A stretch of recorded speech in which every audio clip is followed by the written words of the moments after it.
জমিনে যারা আমাদেরকে সম্প্রীতি শেখায় গো, তারাই তো নিজে সম্প্রীতি নষ্ট করেছে।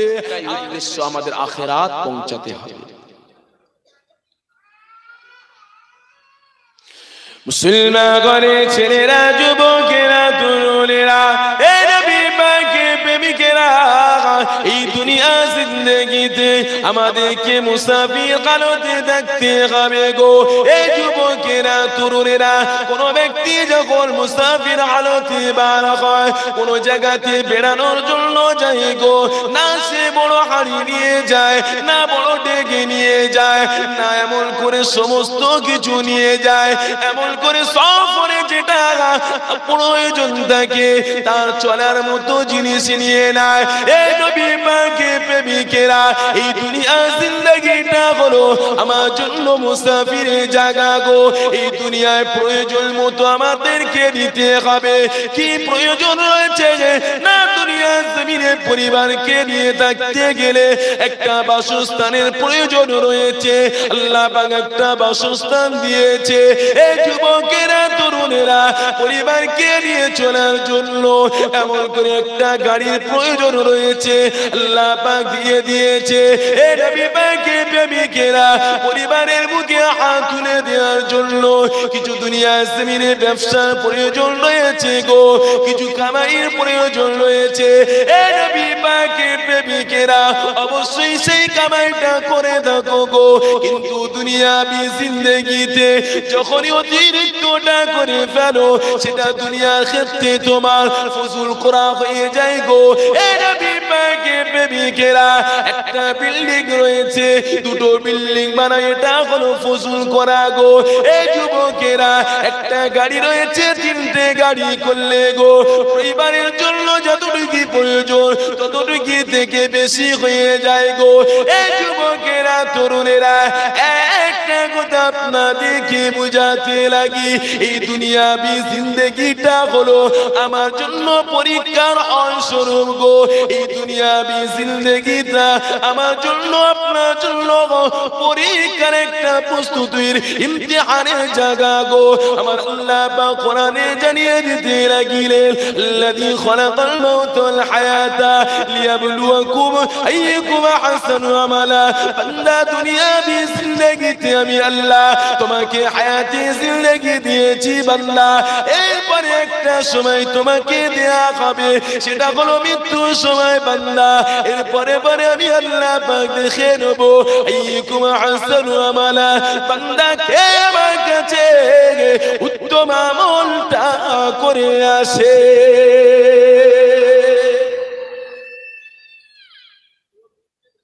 কথা বুঝছে? দুনিয়া থেকে বিদায় নিতে হবে। সকলে এসেছে, দুনিয়া থেকে সকলকে চলে যেতে হবে। কেউ দুনিয়াবি জিন্দেগি থেকে জান্নাতের সুসংবাদ নিয়ে যায়, আর কেউ বা দুনিয়ার জমিন থেকে জাহান্নামের ঠিকানা নিয়ে যায়। পার্থক্য হলো এটা। সামি'না ওয়া আতা'না, সাহাবারা শুনেছে, আমল করেছে। সাহাবারা শুনেছে, মেনে নিয়েছে। আর কাফেরেরা শুনেছে, দোকানের ওয়ারিস রয়েছে, আর ওলামারা হলো নবীর ওয়ারিস। নবীর ওয়ারিস যারা রাসূলুল্লাহ কে মহব্বত করে, ভালোবাসে, প্রেম করে। রাসূলুল্লাহ বলেন, মান ইরিদিল্লাহু বিহি খায়রান ইউফাক্কিহু ফিদ্দীন। আল্লাহ যাকে পছন্দ করে, যাকে ভালোবাসে, মহব্বত করে, দুনিয়ার জমিনে তাকে কিছু দিনের বুঝ আল্লাহ পাক জ্ঞান দান করেন। জোরে বলেন সুবহানাল্লাহ। অতএব আমি নাজিমউদ্দিন নিজে থেকে কিছু বলতে আসি না, আমি নাজিমউদ্দিন নিজে থেকে বাড়িয়ে বলতে আসি না, আমি সেই রাসূলের কথা বলতে এসেছি, সেই আল্লাহর কোরআনের কথা বলতে এসেছি। আমার কথাটা যদি তোমার খারাপ লাগে, তাহলে তোমার মনে রাখতে হবে তোমার পছন্দ নয়, কিন্তু আমাকে ভুল বলবে না। তোমার পছন্দ না হতে পারে, কেন? সেই সময় সাহাবারা মেনেছে, তাদের পছন্দ হয়েছে। কাফেররা মানেনি, আবু জেহেল, উতবা, সাইবা, তাদের অপছন্দ হয়েছে। তাই তোমার ভালো লাগবে, তোমার যদি পছন্দ হয় ভালো লাগবে, আর তোমার পছন্দ না হলে ভালো লাগবে না। আর যদি বা তোমার পছন্দ নাই বা হয়, আর তুমি কাদের দলের মানুষ তুমি নিজেই ভেবে নাও। সিদ্দিকে আবু বকর বলে, আর আবু জেহেল বলে। আবু জেহেল বলে মুহাম্মাদের মুখটা এতটা কুৎসিত কালো, কি খারাপ দেখতে। আহা, সিদ্দিকে আবু বকর বলে আমার রাসূলের চেহারাটা হলো চাঁদের থেকেও সুন্দর। জোরে বলেন না সুবহানাল্লাহ। কথা হলো এটাই। আবার রাসূলুল্লাহ বলছে, আবু বকর, আবু জেহেল আমাকে বলেছে কালো কুৎসিত দেখতে, তুমি আমাকে বলো। শোনো আবু বকর, আবু জেহেল যেটা দেখেছে ও সত্য দেখেছে, আর তুমি যেটা দেখেছো এটাও সত্য দেখেছো। জোরে বলেন না। আবু জেহেলের চোখটাই খারাপ, আবু জেহেলের মনটাই খারাপ, আবু জেহেলের অন্তরটা খারাপ, কালো কুৎসিত। তাই ও রাসূলুল্লাহকে দেখেছো কুৎসিত। আর আবু বকরের মনটা পরিষ্কার, মনটা সঠিক ছিল, নেক নিয়তে শুনেছে, রাসূলুল্লাহকে ভালো নিয়তে দেখেছে। তাই তুমি রাসূলুল্লাহকে চাঁদের থেকেও সুন্দর দেখেছো। জোরে বলে। হ্যাঁ, দেখার মতো দেখতে হবে, মানার মতো মানতে হবে, শোনার মতো শুনতে হবে। কথা বুঝতে পারছেন? মুসলমান করে ছেলেরা, যুবকেরা, তরুণেরা, এ নবী পাকের প্রেমিকেরা, এই দুনিয়া জিন্দেগি থেকে আমি যেদিন বিদায় নেব নাজিমুদ্দিন, এই দুনিয়া জিন্দেগি থেকে যেদিন আপনিও বিদায় নিয়ে নেবেন, এ আমার মুরব্বি বাপেরা, এ আমার যুবকেরা, এই দুনিয়া জিন্দেগিটা হলো ওটাই আমার জন্য শেষ দিন গো। দুনিয়া জিন্দেগিটা হলো ওটাই আমার জন্য শেষ দিন গো। কিন্তু দুনিয়ার মায়ায় পড়ে, দুনিয়ার প্রেমে পড়ে, বিবি বাচ্চার মায়ায় পড়ে, ছেলে পুলের মায়ায় পড়ে, আর দুনিয়া জমিনে গে কেউ কোনো দিনের জন্য দুনিয়াকে ছাড়তে চায় না গো। কখনো বিবির মহব্বতেতে ছেড়ে যেতে দুনিয়াটা মায়া লেগে যায়, কখনো সন্তানের মায়ায় পড়ে দুনিয়াটা মায়ার জায়গা হয়ে যায়। এই যুবকেরা, তরুণেরা, কিন্তু অবশ্যই এটাই সত্য, এই দুনিয়া থেকে একদিন আমাকে চলে যেতে হবে। এই দুনিয়া জিন্দেগি থেকে আমাদের চলে যেতে হবে। এই দুনিয়া জিন্দেগি থেকে যেই দিন আমি নাজিমুদ্দিন চলে যাব, আমার নাম কি হবে গো? আমার পরিচয় কি হবে গো? আপনার পরিচয় কি হবে? আমার আল্লাহ পাক কোরআনে জানাতে লাগিলে, ইয়া আইয়ুহাল্লাযীনা আমানু হাক্কা তুকাতিহি ওয়া লা তামুতুন্না ইল্লা ওয়া আনতুম মুসলিমুন। বান্দা ঈমান এনেছো, আমাকে প্রকৃত ভয় করতে হবে। এ আমার বান্দারে, আমাকে ভয় করার মতো ভয় করতে হবে। আর ওয়ালা তামুতুন্না ইল্লা ওয়া আনতুম মুসলিমুন। বান্দা, তুমি যদি মারা যাবে, তুমি কি উপাধি নিয়ে মরবে? তুমি কি উকিল হয়ে মরতে চাও? তুমি কি জজ হয়ে মরতে চাও? তুমি কি ব্যারিস্টার হয়ে মরতে চাও? বান্দা, তুমি কি এমএলএ হয়ে মরতে চাও? বান্দা, তুমি কি প্রধানমন্ত্রী হয়ে মরতে চাও? বান্দা, তুমি কি মুখ্যমন্ত্রী হয়ে মরতে চাও? আমার বান্দারে, সেই দিন তোর কোন দুনিয়ার পরিচয়, দুনিয়ার বাড়াই প্রয়োজন আমার কাছে খাটবে না রে। আমি আল্লাহ পাক ওই দিন দেখে নেব যে দুনিয়া জমিন থেকে এটাই উপাধি নিয়ে মরেছে। ওয়ালা তামুতুন্না ইল্লা ওয়া আনতুম মুসলিমুন, যে দুনিয়া জমিন থেকে প্রকৃত মুসলমান হয়ে দুনিয়ার জমিন থেকে বিদায় নিয়েছে।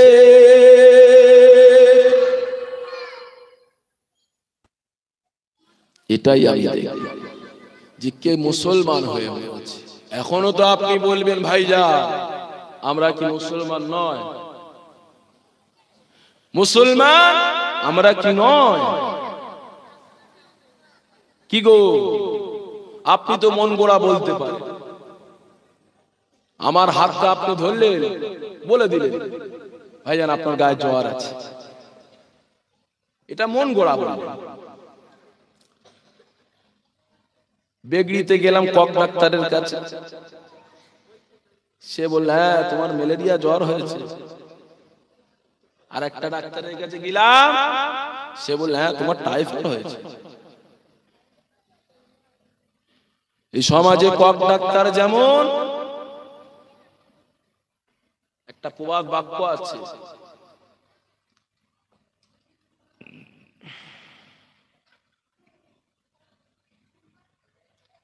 এই সমাজে কক ডাক্তার হলো একটা মরণের কারণ, আর সমাজে কিছু আলেম আছে তারা ঈমান নষ্ট করার কারণ। যাকে তাকে কাছে গিয়ে যাবে, ফতোয়া নেবে, আর যাত্রার কাছে গিয়ে সোহবতে বসবে। ওই যেমন কক ডাক্তারের কাছে গিয়েছে, ওর মরণের খাতরা হয়েছে, তুমি যাত্রার কাছে গিয়ে সোহবতে বসেছো, তোমার ঈমানের খাতরা আছে।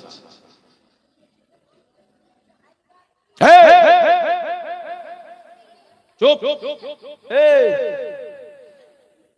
কি করবে ওর মা? তোর কোনদিন কোলে নেয় না, কি করে ভালো হয়? এই দেখো হাসছো, সময় নেই মায়েদের, বাচ্চা কাঁদলে কার্টুন চালিয়ে দেয়। কথা বুঝছেন? কেন ওর তো সিরিয়াল দেখার একটা টাইম আছে। কি করে বাচ্চা মানুষ আছে? সময় আছে, বাচ্চা কোলে না। খারাপ নিচ্ছেন মা।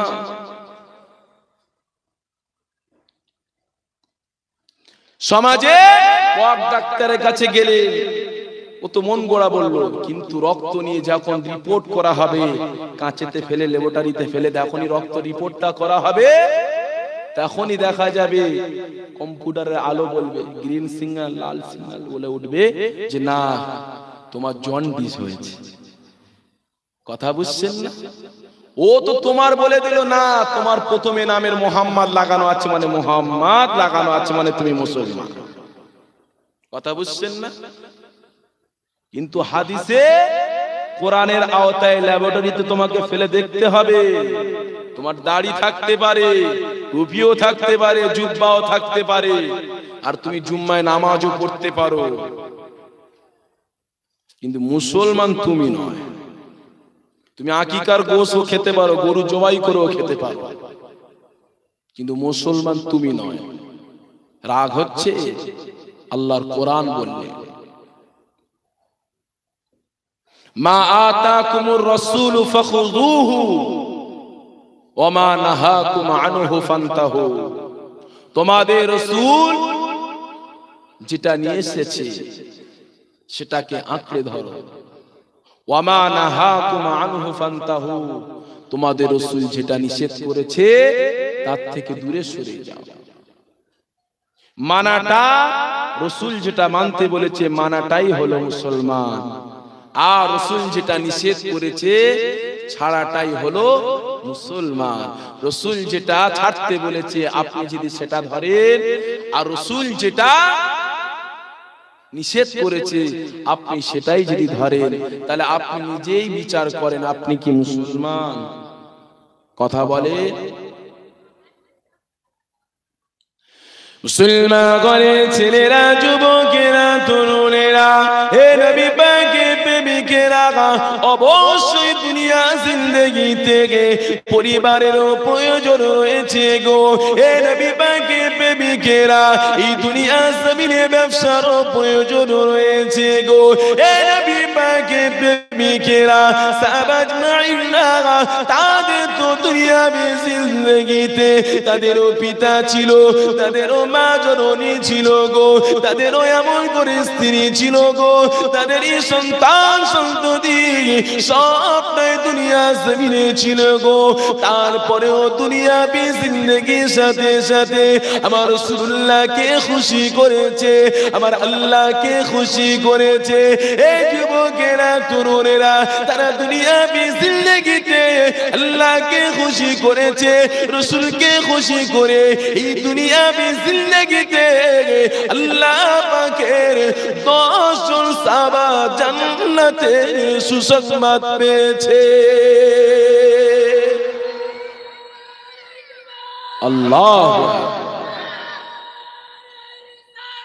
ইয়া রাসূলুল্লাহ।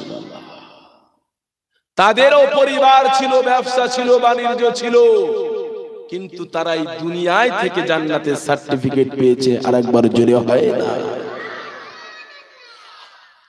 আসহাবিকান নুজুম বিইহতাদাইতুম ইহতাদাইতুম। আবার রাসূলুল্লাহ বললেন, আকাশের নক্ষত্র নাই আমার এক একটা সাহাবা, আমার এক একটা সাহাবা হলো আকাশের নক্ষত্র নেয়। যারা আমার কোন একটা সাহাবাকে ইত্তেবা অনুসরণ করবে অবশ্যই হিদায়াতের পথ পেয়ে যাবে। জোরে বলেন না? আপনি ব্যবসা করবেন সাহাবাদের থেকে শিখে, বিয়েতে লেনদেন করবেন সাহাবাদের থেকে শিখে, আপনি পরিবারের সঙ্গে কেমন ব্যবহার করবেন সাহাবা আজমাইনরা চলেছেন তার থেকে শিখে। আপনি দুনিয়াবি জিন্দেগিতে রাষ্ট্র নায়ক হবেন, রাষ্ট্র পরিচালনা করবেন সাহাবাদের থেকে শিখেন।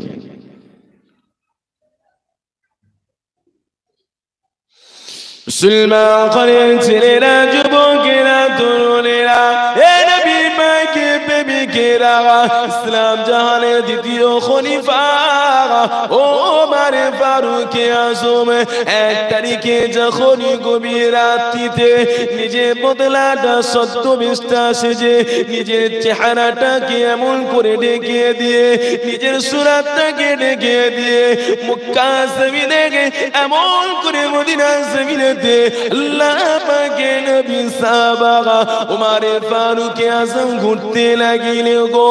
এমন করে ঘুরতে ঘুরতে দেখা যায় একটা বাড়ি থেকে কান্নার আওয়াজ ওমর কানেতে ভেসে আসে। আমার রাসূলুল্লাহ সাহাবা এই কারণে করে গো, ও নবী পাকের সাহাবা, আমি রাসূলুল্লাহ সাহাবা ওমর কেন এত রাতে গনি গো? আমার রাসূলুল্লাহ সাহাবা খাদেম বলতে লাগিলেন, হুজুর কেন আপনার চেহারাটাকে ঢেকে দিলেন, কেন আপনার পরিচয়টাকে গোপন করলেন? ওই সময় ওমর ফারুক আজম বলতে লাগিলেন, কাল কিয়ামতের দিনেতে, ময়দানে মাহশরের দিনেতে আমি ওমর যে রাষ্ট্রনায়ক হয়েছি, আমি ওমর যে রাষ্ট্রনায়ক হয়েছি, এই সমাজকে আমাকে সেবা করতে হবে। কেন এই সমাজ আমার দায়িত্বে দুনিয়া জমিনে রয়েছে। আমার পরিবার এমন করে যেমনই খেয়াল রাখতে হবে, এমন করে আমার দেশবাসী কি অবস্থাতে রয়েছে, আমার দেশবাসীর কিসের প্রয়োজন রয়েছে, আমার দেশবাসীর কোনটা অসুবিধা, এটা আমি ওমর, এটাও আমার নিজের পরিবারে মনে করতে হবে। কাল কিয়ামতের দিনে আল্লাহ পাক আমাকে জিজ্ঞাসা করিবে, এ ওমর ফারুক আজম রে, আমি আল্লাহ পাক তোমাকে ইসলাম জাহানের দ্বিতীয় খলিফা করেছিলাম, এ ওমর রে, কাল কিয়ামতের দিনে ওমর নিজেকে প্রশ্ন করে, আল্লাহ পাক যদি আমাকে জিজ্ঞাসা করে, এ ওমর রে, তোর রাজ্য তোর দেশেতে একটা বিড়াল আল্লাহ সৃষ্টি জীবে না খেয়ে মারা গিয়েছে, আমি আমার কাল কিয়ামতের দিনেতে আমি আল্লাহ সম্মুখে কি মুখ নিয়ে দাঁড়াবো? এই যুবকেরা তরুণেরা আমার চিন্তা ছিল এটাই, আমার রাষ্ট্রতে যদি একটা বিড়াল না খেয়ে মারা যায় আমি আল্লাহর কাছে জবাবদিহি করতে হবে। আর সমাজে বুকে এমন করে নেতা মন্ত্রীরা তারাই মনে করেছে না এটার ব্যাপারে কোন আল্লাহর কাছে হিসাব দিতে হবে না। এই যুবকেরা তরুণেরা দুনিয়াবি জিন্দেগিটা এ হাসি তামাশার জন্য নয় গো, এই দুনিয়াটা খেলনা জায়গা নয় গো, এই দুনিয়া জিন্দেগিটা যদি হাসি তামাশার জন্য হতো, এই দুনিয়া জিন্দেগিটা যদি খেলনার জন্য হতো, আমার আল্লাহ পাক এই দুনিয়া জমিনে মানব জাতিকে পাঠাতেন না, আল্লাহ পাক মানব জাতিকে পাঠাতেন না, আল্লাহ পাক জিন জাতিকে পাঠাতেন না, এই দুনিয়া জমিনে আল্লাহ পাক ফেরেশতাকে পাঠাতে, এই দুনিয়া জমিনে আল্লাহ পাক তানহুর মালায়েকাকে পাঠাতেন গো। এই দুনিয়া জমিনটা যদি খেলনার জন্য হতো, আমার আল্লাহ পাক কোরআনে জানাতে লাগিলেন ফামান ইয়ামাল মিসকালা যাররাতিন খায়রান ইয়ারা ওয়া মান ইয়ামাল মিসকালা যাররাতিন শাররান ইয়ারা। হে আমার বান্দারে, যারা পরিমাণ যদি তুমি ভালাই করো অবশ্যই কাল কিয়ামতের দিনে আমি আল্লাহ পাকের বদলা তোমাকে দিয়ে দেব। বান্দা যদি দুনিয়ার জমিনে আমি আল্লাহ পাক বিনা কারণে আমার সৃষ্টিকে একটা পিপিলিকাকে যদি তুমি মারো, আমার বান্দা একটা মৌমাছিকে মারো, বান্দা কাল কিয়ামতের দিনে তোমাকে জবাবদিহি করতে হবে। এই যুবকেরা তরুণেরা আমার কথাটা খেয়াল করে শোনো গো, আমার কথা দিকে মনোযোগ দিয়ে শোনো গো। দুনিয়াবি জিন্দেগিটা আমার আল্লাহ পাক খেলনার জন্য বানাই না গো।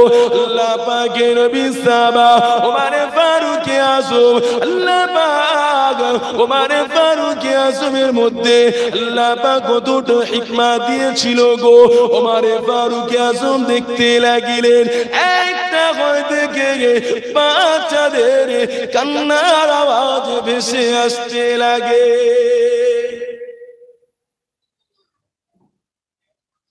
ওমর দেখতে লাগিলেন, ঘুরে ঘুরে দেখছি দেশটাকে যে আমার দেশের মানুষ কি অবস্থাতে আছে, ঘুরে দেখছে,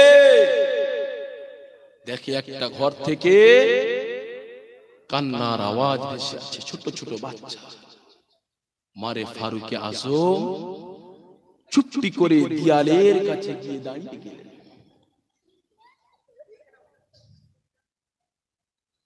ওমর দেয়ালের কাছে কানটা লাগিয়ে চুপটি করে শুনতে লাগলেন। দাঁড়ি পাল্লা ঠিক করতে তো খদ্দের চলে যাবে, তোর কত সামলাবো?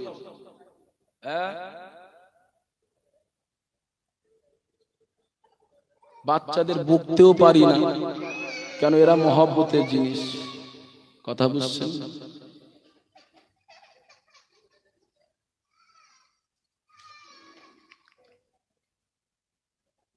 ওমর কানটা লাগিয়ে শুনতে লাগলেন। বাচ্চারা ঘরের ভিতরে রোরাজারি করে জমিনে পড়ে লোটাপুট খেয়ে খেয়ে কাঁদতে লাগলেন। আর মা উনানে আগুন দিয়ে হাঁড়িতে কি একটা দিয়ে এমন করে নাকড়ি দিয়ে নাড়তে লাগলেন।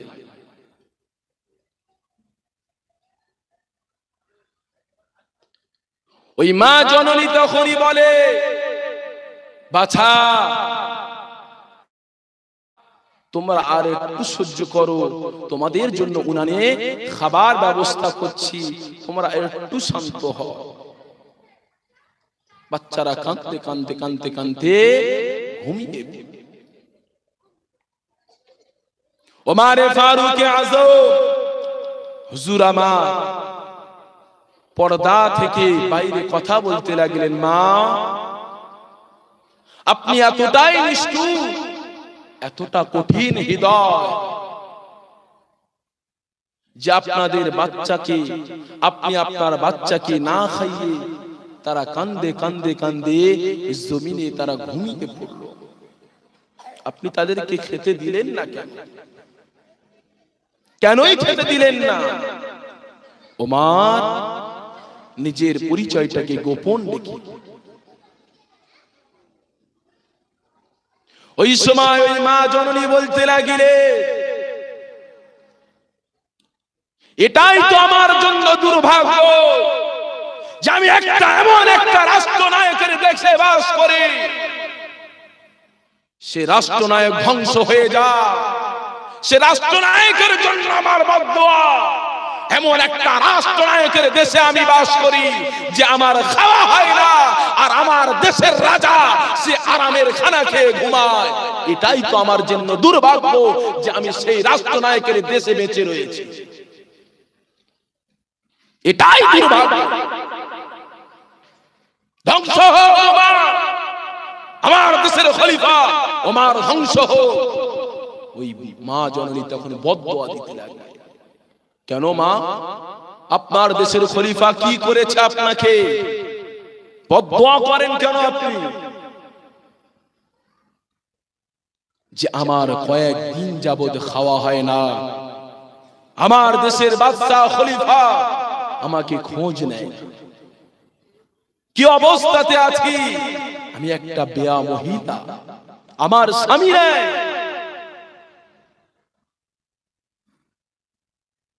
আমি বায়না করি, প্রতিদিন বায়না করি, আমার উনানেতে হাঁড়িটা চাপিয়ে পাথর দিয়ে নুড়ি দিয়ে আমি এমন করে হাঁড়িতে আওয়াজ করতে লাগি, আমার বাচ্চাদেরকে আমি সান্ত্বনা দিই যে দাঁড়াও, আর একটু পরে তোমাদেরকে খাবার তোমাদের মুখে তুলে দেব, একটু সময় নাও।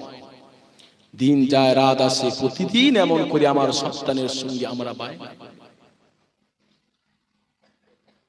ওমরে ফারুক আজম পশমটা খাড়া হয়ে যায়, চমকে উঠল। কি জবাব দেব আমি ওমর? কাল কিয়ামতের দিনে কি বুক নিয়ে আমার আল্লাহর সম্মুখে আমি দাঁড়াবো?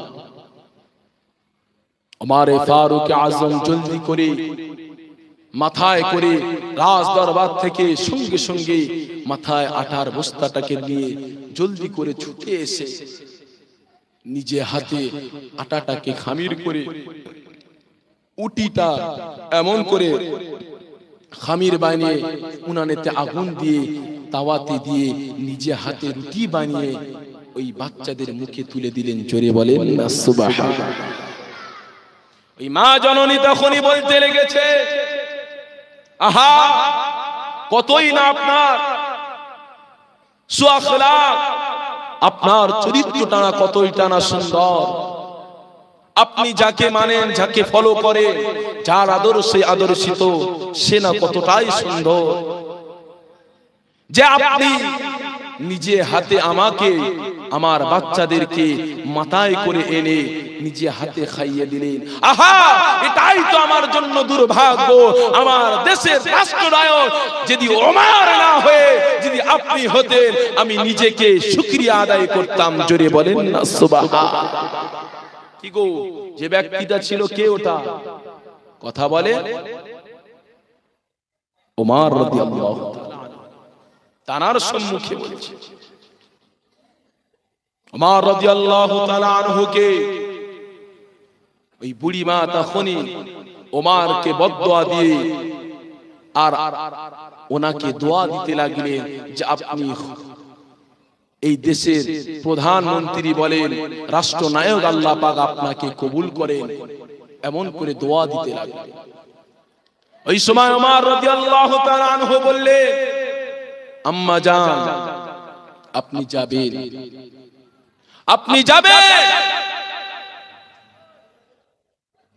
ওমরের দরবারেতে গিয়ে কাল সকালে ওমরের আজ দরবারেতে গিয়ে আপনার নালিশটাকে আপনি জানাবেন, দেখবো আমার দেশে রাষ্ট্রনায়ক আপনার প্রতি কি ব্যবস্থা না। ওমর রাদিয়াল্লাহু তাআলা আনহু দরবারে বসে রইলেন। ওই বুড়িমাটা টুক টুক টুক টুক করে গিয়ে দেখলেন যে গতকাল যে আমাকে নিজে হাতে করে রুটি বানিয়ে খাইয়েছিলেন সে অন্য কেউ নয়, সে হলো আমারই খলিফা ওমর ফারুক আজম। জোরে বলেন না সুবহানাল্লাহ। হ্যাঁ, তাদের থেকে শেখো। মানুষকে সেবা করতে হবে। লা ইয়ারহামুল্লাহু মান লা ইয়ারহামুন নাস, যে আল্লাহর সৃষ্টির প্রতি দুনিয়ার জমিনে দয়া মায়া দেখায় না, কাল কিয়ামতে হাসরের দিনেতে আল্লাহর দয়াও তার প্রতি হবে না। শুধু নামাজ পড়াটাই জান্নাতের কারণ নয়, রোজা রাখাটা জান্নাতের কারণ নয়, হজ করাটা জান্নাতের কারণ নয়। শুনে, কাল কিয়ামতের দিনে আপনার নামাজের দোহাই দিয়ে আপনি জান্নাতে যেতে পারবেন না, রোজার দোহাই দিয়ে আপনি জান্নাতে যেতে পারবেন না, হজের দোহাই দিয়ে আপনি জান্নাতে যেতে পারবেন না, যতক্ষণ না আল্লাহর দয়া এবং রহমত না হয়। জোরে বলেন না সুবহান। ইসলাম জাহানের প্রথম খলিফা সিদ্দিক আবু বকর রাদিয়াল্লাহু তাআলা আনহু, উনি দেখলেন ওনার দেশের মধ্যে একটা বৃদ্ধা মহিলা, যার দেখার কোনো মানুষ নাই, পরিবারে কেউ বেঁচে নাই, জয়ীফ হয়ে পড়েছে, কমজোর হয়ে পড়েছে, ভীষণ সহ্য হয়ে পড়েছে, দেখার মতো কেউ নাই।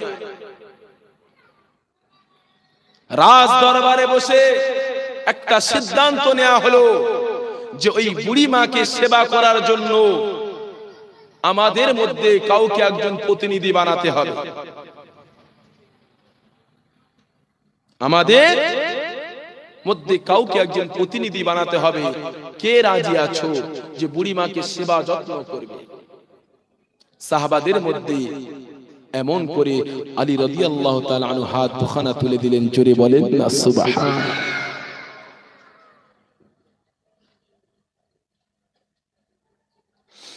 মুসলমান ঘরের ছেলেরা, যুবকেরা, তরুণেরা, এ নবী পাকের প্রেমিকেরা, আল্লাহ পাকের নবী সাহাবাদের থেকে শেখো গো, যাদের প্রতি আল্লাহ রাজি এবং খুশি হয়ে গিয়েছে দুনিয়া জমিনে, তাই তো সকলে তাদেরকে রাদিয়াল্লাহু আনহুম বলেন গো। এ যুবকেরা, তরুণেরা, যখনই রাতটা আসতে লাগে গো, আল্লাহ পাকের নবী সাহাবা এমন করে বুড়ি মাকে সেবা যত্ন করার জন্য, যখনই নামাজটা আদায় করে এমন করে বুড়ি মাকে সেবা করার জন্য আল্লাহ পাকের নবী সাহাবা বার হয়ে যেতে লাগে, ওই বুড়ি মা কাছে গিয়ে দেখতে লাগে। এই যুবকেরা, তরুণেরা, ওটা আল্লাহ পাকের নবী সাহাবা, নাম ছিল ওমর ফারুক আযম গো। আল্লাহ পাকের নবী সাহাবা ওমর ফারুক আযম ওই বুড়ি মা সেবা যত্নের জন্য দায়িত্ব নিয়েছিলেন। ওমর ফারুক আযম যখনই ওই বুড়ি মার বাড়িতে পৌঁছে যায়, বুড়ি মা দরওয়াজাতে আওয়াজ দিয়ে বলতে লাগিলেন, মা জান, আপনার কাছে কি আসিব গো, আপনার খিদমতে আমি হাজিরা হয়েছি।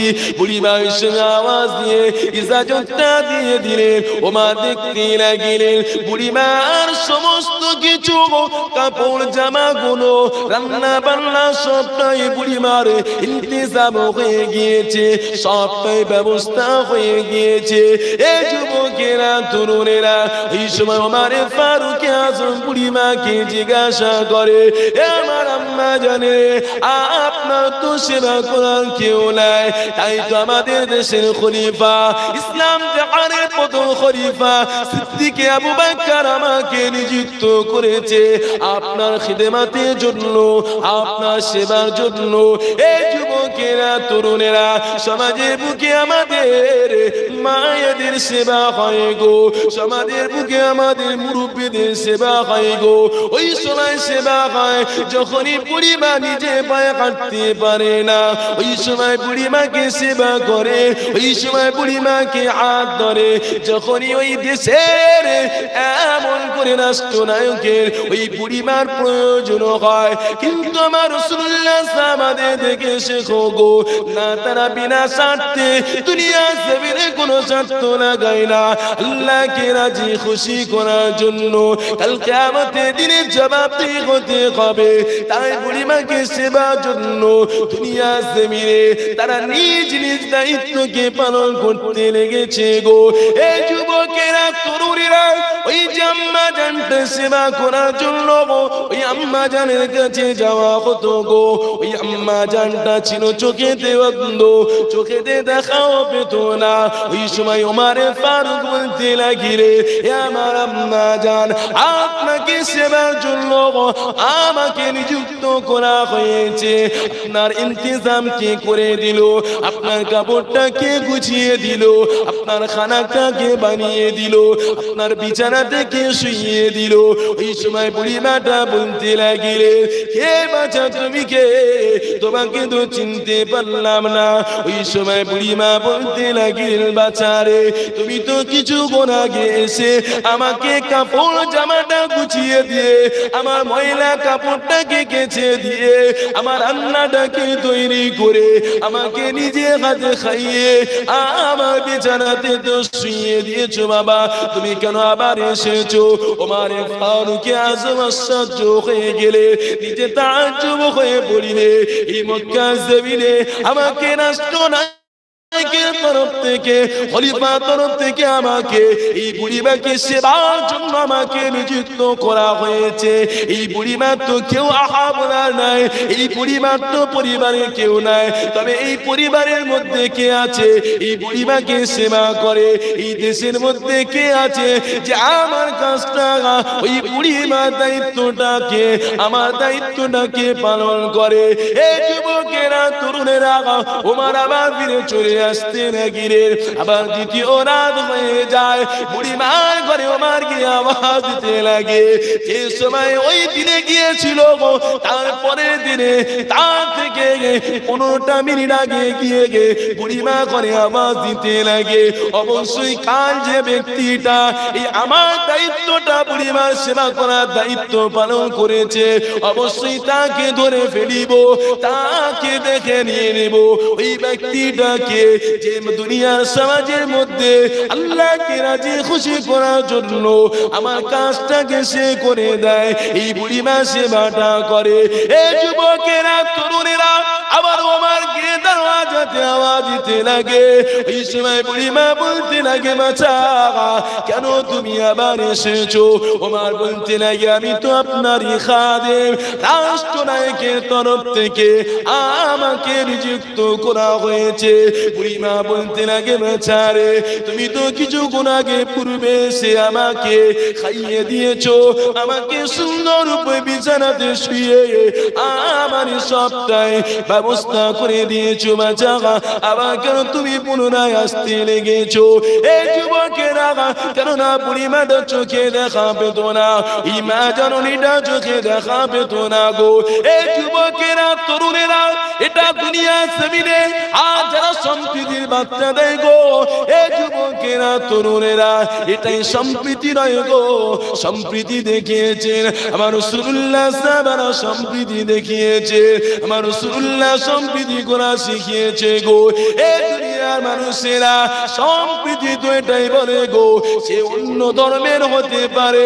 অন্য জাতির হতে পারে অন্য কওমের হতে পারে কিন্তু আল্লাহ পাকের একটা সৃষ্টি অতএব সে যখনই বিপদে পড়ে অতএব যখনই সে দুঃখেতে পড়ে সে কষ্টতে পড়ে তার পাশে দাঁড়ানোটাই এটাই হলো সম্প্রীতি গো এই যুবকেরা তরুণেরা দুনিয়া জমিনে যারা আমাদেরকে সম্প্রীতি শেখায় গো তারাই তো নিজে সম্প্রীতি নষ্ট করেছে আর সমাজের বুকে তারা আমাকে আপনাকে সম্প্রীতি শেখায় গো এ নবী পাকের প্রেমিকেরা